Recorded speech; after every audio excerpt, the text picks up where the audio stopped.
Right, this is going to be another video about antinatalism, and in this video, I want to talk about why, even though I have great sympathy for antinatalists, even though I've spoken to other antinatalists before, I've watched a lot of their videos, I've heard them talk about their life circumstances, and I have tremendous sympathy for all of them, and while I'm genuinely on the fence as to whether I'm an antinatalist myself, and I sympathize, I see things from their perspective, right? I understand why they're antinatalists. However, in this video, I'm going to talk about why I am not a true dyed-in-the-wool antinatalist. So it's very simple, really. The reason why I'm not an antinatalist is because antinatalism, in the philosophical sense, because there are philosophical reasons why people believe having children is immoral. In my case, it's very simple. See, I don't believe that life is inherently meaningless. See, I've just never, it's not innately pointless. My life feels meaningless, but that is mainly due to circumstances. It's due to the fact that I'm 30 years old, I can't find a partner, and in all likelihood, I'm probably going to die alone. I'm realistically never going to be able to afford a house, at least not until I'm a very old man. It's due to the fact that society has expectations of me that I know I'm never going to be able to fulfill. And in the face of all this, life certainly does feel pointless. And I certainly know that I'm not alone in feeling this way. And there are lots of other people who I think are attracted to the philosophy of not bringing a child into the world for reasons similar to this. However, my bone of contention, where I beg to differ, is in the idea that life is inherently pointless, it's inherently suffering, and that by bringing children into this world, you are only propagating the cycle of rebirth and suffering. See, that's where I make the distinction, because all things being equal, if the circumstances were ideal, if I had enough money, if I had enough, if I had a house and a wife and everything was going well, then yes, I would want to have children, and I would, and I teach them all the things they need to know in order to live a happy and fulfilling life. I'd make sure, for instance, that none of my children made the same mistakes that I did.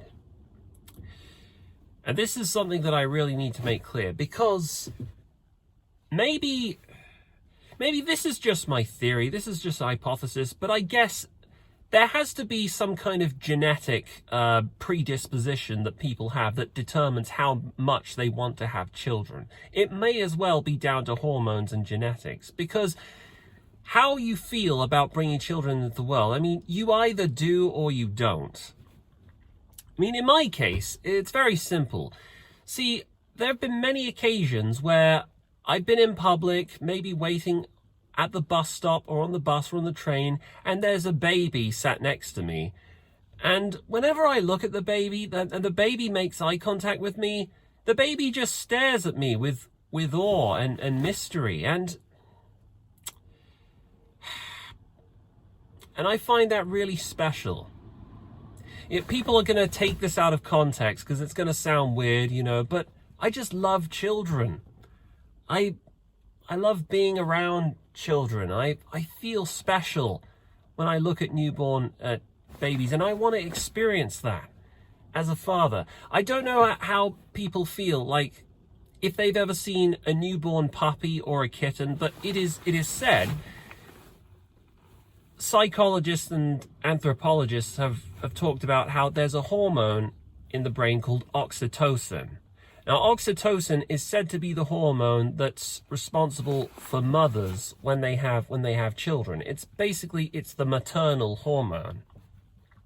And if you've ever had a dog or a puppy, and you've ever looked at the puppy and just wanted to play with it, well, you know, because I used to have a dog for 12 years, and he was the goodest boy ever. I miss him even now. Well, essentially, this is the oxytocin hormone at work. Now, not everyone has this hormone in equal measure. Some people are just unfazed and unmoved by young children. Some people are just naturally, they have a predisposition for other things, like working.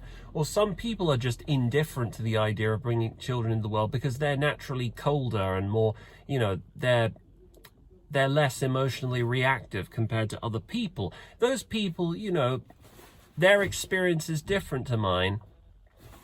But in my case, you know, the idea of having children, it doesn't terrify me. You know, I've never had these nightmares of one day discovering that I'm going to be a father, and it doesn't sound catastrophic. It doesn't sound cataclysmic towards me, because people are going to say I sound retarded, I sound goofy, or I sound mad when I say this, but honestly, I've always wanted to be a father. And that's just, I can't explain why I'm like this. It's just, some people feel like this, others don't. I suspect a lot of this may be down to the fact that my upbringing is different compared to a lot of antinatalists I've talked with. See, a lot of antinatalists whose videos I've watched, they've come from broken homes. You know, they grew up in households where both parents were not in the house at the same time, or they were divorced or separated. And growing up in an environment like that, it's perfectly understandable why they would not want to bring a child into the world, because they would risk having their child relive the same trauma that they themselves had to go through. Now, it is totally understandable why those people would not want to have more children.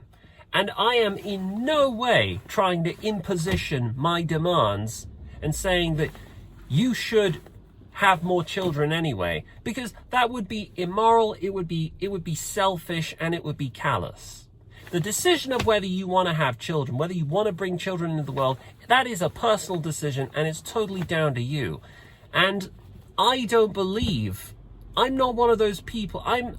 While I'm not an antinatalist, I'm certainly not a pro-natalist. I've talked about this before, because I don't believe having children should be for everyone. In fact, I'm a eugenicist. I believe some people should be physically sterilized so that they shouldn't be allowed to have children.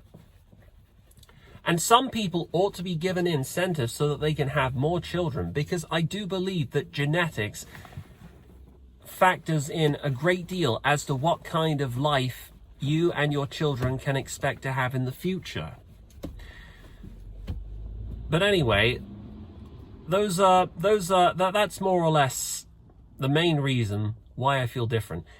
And it angers and it demoralizes me. It sets me on a spiral of despair when I think about how, realistically, for all intents and purposes, I'm never going to fulfill this dream of one day becoming a father and having children.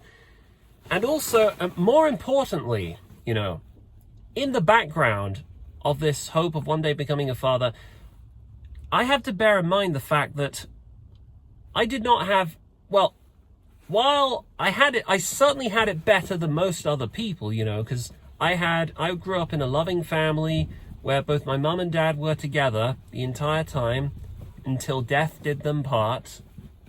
You know, my parents, they weren't perfect, but they did the bare minimum that they needed to do. I would say I had a decent upbringing, certainly compared to most other people. However, I was born handicapped. You know, I have a disability up here, and it affects me.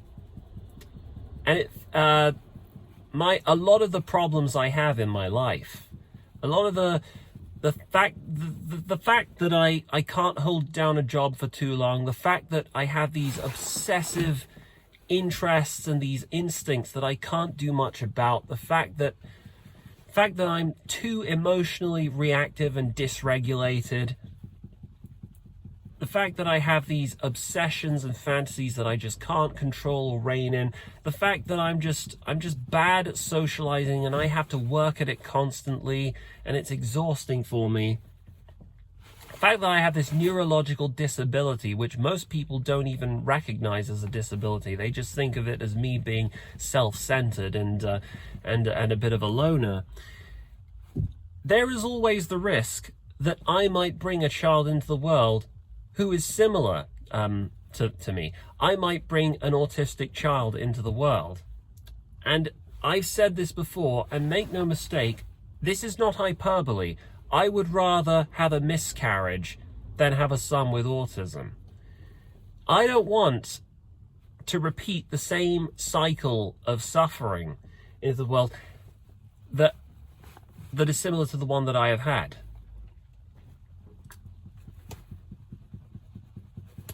And my desire, my belief that I should have, if I'm to have children, they should be genetically fit, they should be genetically healthy, is to such an extent that if it can be proven, if it is established that there's a genetic basis for what I have, because my dad certainly didn't grow up like me. You know, he was very sociable. He had 5 or 6 girlfriends before he settled down with my mother. He was the life and soul of the party. There were 50 or 60 people that turned up to his funeral. Everyone talked about him. He had this unrelenting positive attitude and charisma. Yeah, he was embarrassing to be around, but nothing really got him down. But I was never like that. And I don't understand, even now, how it is that I ended up so different to him. If it was the vaccines that caused me to be like that, if there was some kind of neurological inflammation that occurred when I was given the MMR vaccination, at least the solution would be obvious. Don't vaccinate your children, and then I'll have perfectly happy, healthy children. But there's another explanation, isn't there? You see, a lot of studies. There's been an emerging trend in studies that have established a causal link, a correlation at least, between paternal age and autism. Basically, the older you are as a father, the more likely you are to have a child with autistic traits. Now, this terrifies me because my father was 38 years old when I was conceived in the womb. And so he was in his late 30s, and currently I am 30. So what does this mean for me? Well, I feel like I'm in a race against time. If these theories can be established with clarity, if it is true, for instance, that the older you are, the more likely you are to have a child with autism, well, the prognosis is not good for me because, well, you know, medical science is advancing. It may well get to a point where we can detect autistic traits in the womb before birth. But until that happens, if I do have a son, then the signs and the symptoms will not show until he is at least 2 or 3 years old. And by then, it will be too late to, have an abortion. So I'm going to have to relive the horror of bringing a child into the world and trying to explain and convince him, this is what your life is going to be like. You've got to have realistic expectations. And I don't know if I can do that. If it comes to that, I may consider adopting children, or I might consider a sperm donor. And this technically makes me a cuck, but I've accepted that my life hasn't turned out the way I wanted it to be due to factors that are beyond my control, because I am a profoundly imperfect and flawed human being.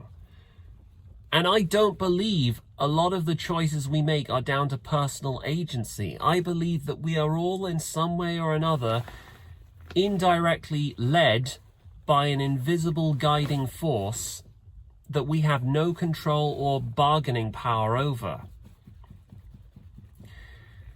And a lot of this, in my view, goes to explain why we feel the way we do about bringing children into the world, why people are determined not to have children, why I want to have children but most likely won't, and why I also feel ambivalent about the idea of having children, because most likely I will possibly, it's debatable, I might reach some measure of financial stability when I'm in my late 30s, but by that time, my sperm will have deteriorated in quality, so I might end up giving birth to a retarded kid. And I don't want to have a retarded kid. Or it might be even worse. It might be successive, compounded retardation, because my dad was in his late 30s when he had me, and if I wait till my late 30s to have a child, then it might be compounded deterioration of the spermatozoa, so I might have an even more fucked up kid than my dad did. I don't even want to think about that. Do I want to be responsible for bringing somebody into the world who is more confused and more isolated than I am? Anyway, so that is more or less the main sort of reason why I feel sort of on the fence about antinatalism. But also, I want to broaden this out, and probably I'm going to make a second video about this. I want to talk about how, realistically, the state of the world right now is not good. There are pragmatic, realistic measures that our governments and many governments around the world could take that could almost single-handedly influence people's desires to have children and change people's views on the matter. Because I do believe a lot of the reason why antinatalists feel so strongly about the way they do is because their circumstances are just not good. That the world is foobar. Like it's basically impossible to own a house. I would have to work like 30 or 40 years given my current salary before I can afford to even put a down payment on a mortgage, and that's not even taking into account inflation, because the value of the pound sterling is going down by 2% each year. And then there's the fact that all these private equity firms are buying up all the real estate and artificially driving up the value of houses. And then there's the fact that there's all these illegal immigrants and legal immigrants who are taking up space and resources that should normally go to us.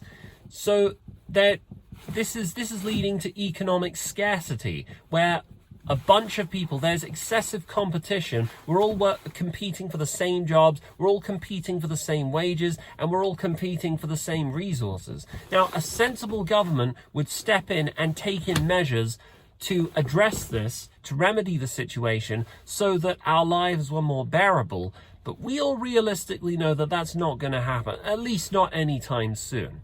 So in the second video, I'm going to talk about what's wrong with the state of the world today, what the government should do, and how, if these measures were seen to, if these steps were taken, this could, if not all of them, it could transform the outlook of most, or at least certainly half, a great portion of people who identify as antinatalists. Because I do believe that a lot of people are antinatalists by environment, by circumstance, even though there are genetic factors as well. At least in my case, that's how it is. Anyway, I'll talk about this later when I get the chance. I'll see you guys maybe next week or tomorrow if I feel like recording a video again. Anyway, you guys take care.